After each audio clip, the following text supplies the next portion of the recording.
This week, we're bringing you some of the best Today in Focus episodes from the year so far. Today, an episode from May. Why so many of us are falling for lockdown scams and losing thousands of pounds in the process.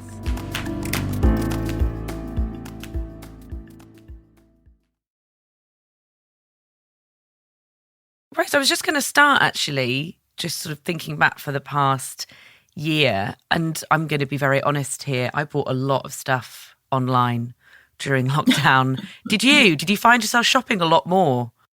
Yeah, I did actually. And I'm particularly fond of creams that make you look 20 years younger, stuff like that. This is Rose Driscoll, and like many of us, she's been getting a lot of deliveries over the past few months.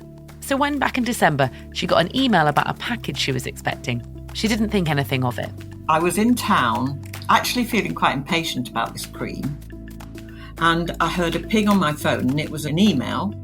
It said, your driver has tried to deliver a package for you, and it's our policy or something like that for you to pay £2 for us to deliver it again. And there was a link, and you just press the link, and it was so easy to put all your stuff in. It was unbelievable. What details did they ask you for? Do you remember? Oh, this, that, the long number, the sort code, everything. I mean, it's so embarrassing to say it now, but that's what I did. Fearing she'd given too much away, Rose immediately contacted her bank and cancelled her card. The face cream arrived, and she thought nothing more of it. But little did she know that filling in this form would set off a chain of events that led her to a mistake she never thought she'd make. Every year, thousands of us fall victim to scams. And in lockdown, with so many of us ordering online, it's become even easier to persuade us to part with our most personal financial information. You may have received one of these messages yourself. This is what happens if you do what they tell you. From The Guardian, I'm Rachel Humphreys. Today in Focus, the delivery scams costing us hundreds of millions of pounds.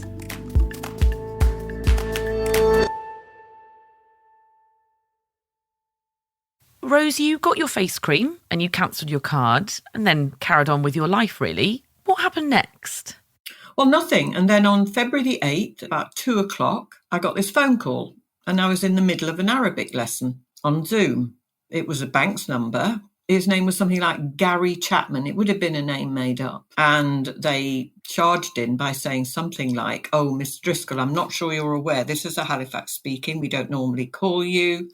I'm afraid to tell you that your bank account has been compromised, and gave me the sort code and account number and the long number on the phone. And of course, I was immediately hooked, and just said, that he was very anxious to secure my account and keep it safe. And what did he tell you had happened? He said that since December, when you received your email scam, I believe, several scammers had tried to get into my account and buy, things like kitchen equipment, deposits for cars. I said, well, I haven't had anything taken from my account. And he said, that's because we've been taking care of it. We've stepped in before it was taken out.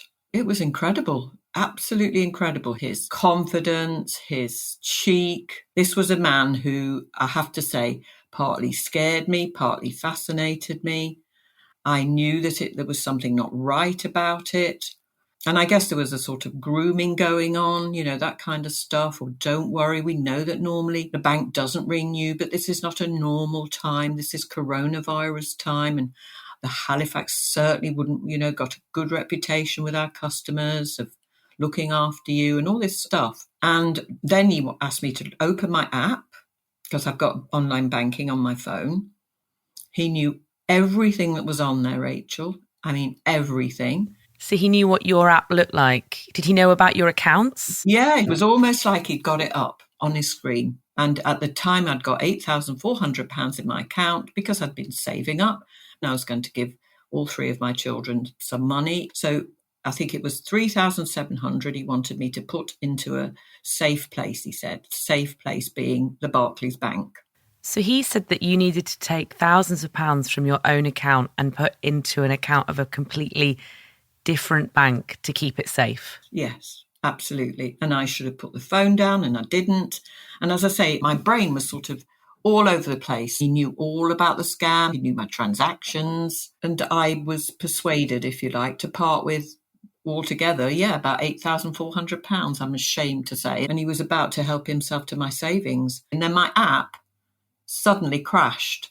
And I just don't know, what would have happened if that had been the case. And he quickly said, oh, well, my manager will be ringing you within the hour.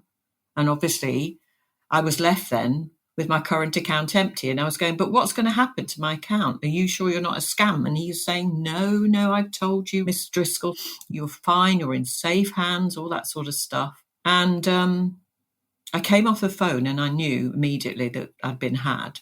And I have to say, my heart was all over the place. And I dashed down to town to Halifax. And of course, I think he knew that the branches all shut at 2:30. And of course, it was shut and I had nobody to help. That sounds really scary, actually. This man had persuaded you to part with thousands of pounds, and it could have been much more. What was going through your head at this point? I was absolutely wild in my head. I was breathless. I felt like passing out. I suppose I was panicking. I went back home and then I phoned to Halifax. And then I got this sort of rather stern young woman saying, well, you did give your permission. I'm afraid we can't guarantee that you'll get your money back. I was totally devastated, I think is the word. And this was happening at a very difficult time. We were in the middle of a strict lockdown and the pandemic was affecting us all in different ways. How are you doing? I had a horrible COVID, actually. I'd lost a very good friend who I absolutely adored. I suppose I was just like bombarded from all sides by all these horrible grief-like feelings that it made me realise how I was never going to call anybody stupid anymore for being in this position, because we never know what people are going through. And at any one time, we could all be vulnerable in that way.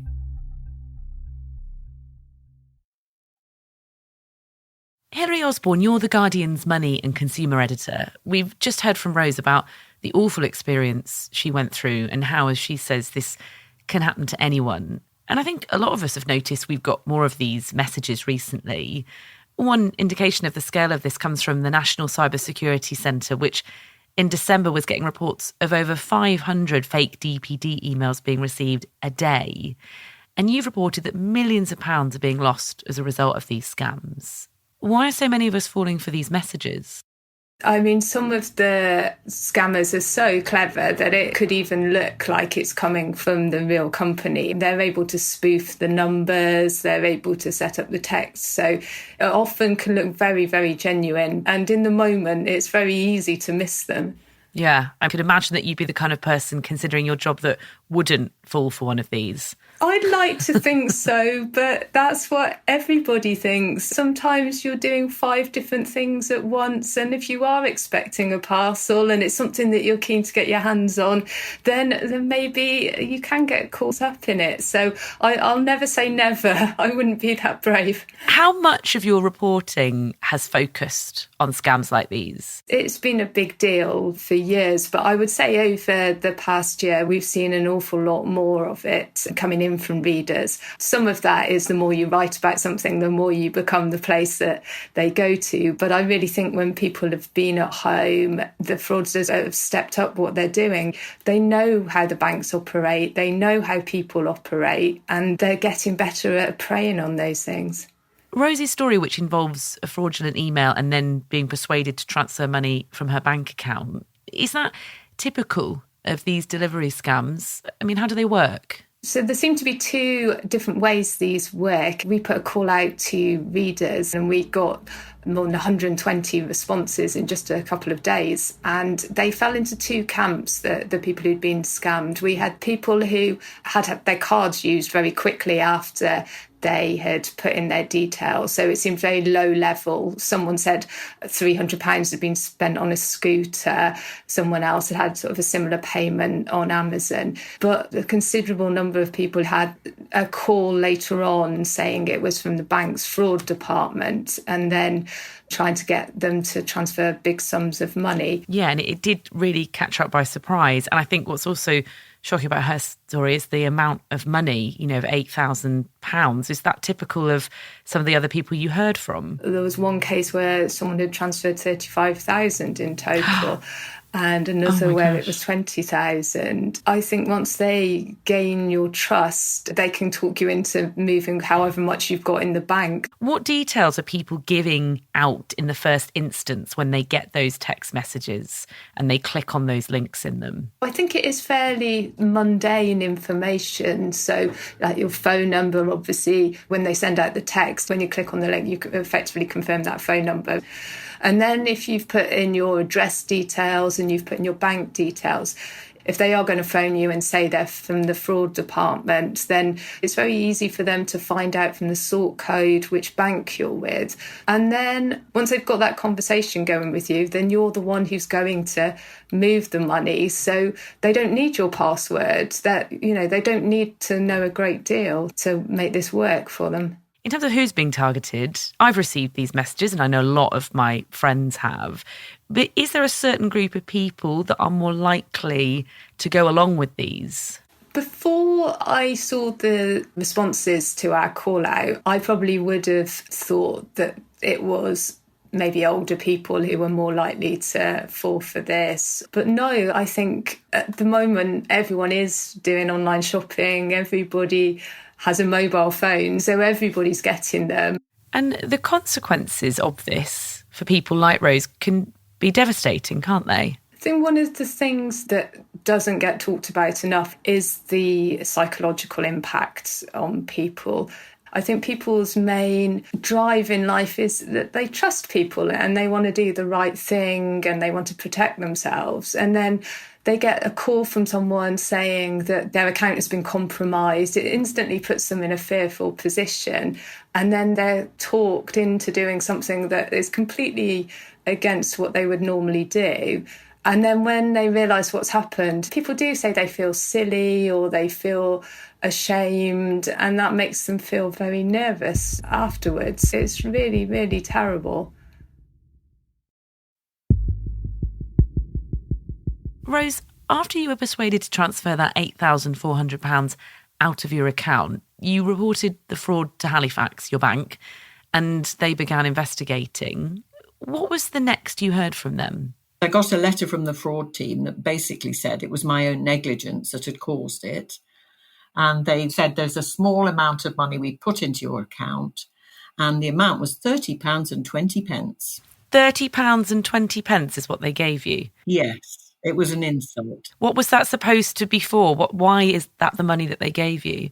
Well, I found out later that was all the money that had been left by the criminal gang, because apparently what happens is you put the money into the account and they've got people outside waiting to go in and get it. They go in, they take it, even before anybody knows what's going on. Okay, so your bank gave you £30 because that is what was left in that Barclays account that you paid your over £8,000 into. How did you feel about this at the time? I think by that time, Rachel, I think I'd gone beyond feeling anything, because I think by that time, I mean, we're talking now, through to the end of March, April time, I'd got used to the idea that I was going to lose the money, really. You felt resigned, but you didn't completely give up, did you? And you kept calling Halifax to try and recover the money. You eventually had a breakthrough. Tell me what happened. One morning I was determined to ring very early because you weren't in so much of a queue. And I got this really nice young man. His name was Elliot. And he said, "You've been dealt a really bad blow by Halifax. I'm going to take out a complaint on your behalf." About 2 weeks later, I had a phone call from Elliot's boss called Nicola. And she wanted to investigate what had happened. And she had an hour-long conversation with me. And then I got an email from her the next day to say, "I've tried to ring you. Can you ring me back?" I tried to ring her and I got one of her workforce. And he said, "She's awarded you the money, all of it back. £200 compensation for all the phone calls you've had to sit and wait on." And he said, "And one thing I do want to say to you is I don't ever want you to blame yourself for this. You'll get a lot of texts now because people will know that you're vulnerable, And I mean, I get them every day, Rachel. I get them every single day. Coming up, millions are being lost every year to these scams. So what is being done to stop them?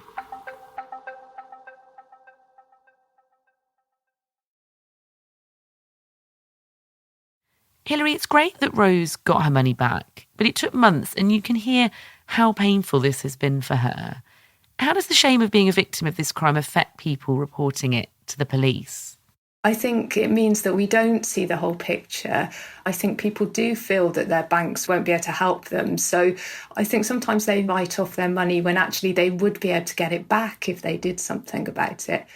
I think the police are probably not hearing most of the stories either. So I think it means that the scale of it is just completely underestimated. Rose says that the scammers who contacted her were very convincing. Who are the people behind this? I think this is one of the issues we've had with it, is that you feel that it's chances often, but it's not. It is proper organised crime. We're talking about large sums of money. We're talking about people who are willing to invest the time to talk the people into handing that over. One of the other people I spoke to was getting a call every day from the same person, and he was really sort of coaching her in how to move the money, what to say when she went into the bank. So it is proper criminal gangs. It's not sort of two-bit organisations behind it. And is this a crime that's on the increase? I asked Action Fraud, who record these kinds of cases, and I said, well, what data have you got to show over the last year what's been happening? The monetary losses they'd received at Action Fraud, I think it was just about the DPD fraud, they'd definitely increased in the run-up to Christmas. But we haven't got any figures since Christmas.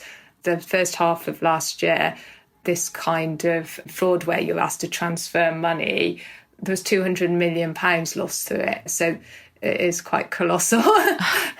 That's absolutely astonishing, isn't it? Huge, yeah, completely. I mean, what's being done to try and stop this thing? That's an enormous amount of money. There's a couple of things. So there is a service where you can forward any text messages, but I don't think they're getting separated out and looked at. On the banking side, there is a bit of movement. NatWest said that they were going to let you put a limit on how much you could transfer from your bank each day. So they're sort of letting you add a bit more friction into the process. And there's new sort of rules around banking. A lot of them now sort of ask more questions if you phone up and you want to transfer money. And if you're online, there's the new confirmation of payee, where if you go and transfer the money and the account name doesn't match, you get told. But with the people I spoke to, quite often the people on the phone pretending to be from the fraud department had all the answers for that and would kind of say, oh, don't worry, just press that. So it still seems quite easy for the criminals, unfortunately. It sounds like banks have quite a lot in place then, but to me it feels like this is more there to protect ourselves from our own money rather than target thieves. And I find that interesting because in Rose's case, the bank was the one that paid out and gave her back her £8,000. Is that typical of what you've heard from other people you've spoken to? I was really pleasantly surprised by how easily people had got their money back from the banks, because often when we've written about scams in the past in the money pages, the people have come to us when they've been banging their head against the wall trying to get the cash back, and we've stepped in and started talking to the banks and managed to make something happen. So that was one thing that really stood out. If a bank's paying out this kind of money, they must be doing something behind the scenes with law enforcement, because they're not going to want to keep paying out that kind of cash. And when it comes to law enforcement, the police are working with the banks to try and stop these frauds. It's been reported that last year, a banking industry-funded police unit prevented £20 million worth of fraud and recovered thousands of compromised card numbers. But we have talked about how a lot of these crimes aren't reported because of the shame involved. It feels like it's mostly down to us to protect ourselves from these text and email scams. What's your advice? It's very rare that you get a text asking you to go and give your details that is genuine. So I'd say, just if in doubt, just ignore those texts. But I'd say as well, lots of the people I spoke to thought things were okay, and then they talked to a member of their family about what they'd done, and then they said, oh, that doesn't sound right. I think that's a really important part of protecting yourself. People have sort of different perspective, and they may have read something about it the week before and tell you that. Nothing is so urgent that you have to reply before you've checked it or spoken to somebody about it. How are people getting hold of our numbers in the first place? Is there a way to stop that from happening? I think generally they just have these generators that fire off messages to every combination of the number. So they only know your number is actually real when you respond to it in some way. So the best thing really is to ignore it. What strikes me about this kind of fraud is that it has adapted so neatly to the way we've been living our lives over the past few months. Is the problem here, Hilary, that even if we manage to crack down on this delivery scam, criminals are so savvy they can always adapt their methods to target us in different ways? They definitely see what people are concerned with and pile into that. So over the last year, we've seen various COVID scams, some of them saying, click here to find out about the vaccination. They're the same scam, but they dress them up in different ways. So, yeah, when we're all back out and about, it will be something else they find to sort of disguise it as. But, I mean, they're fundamentally all the same thing.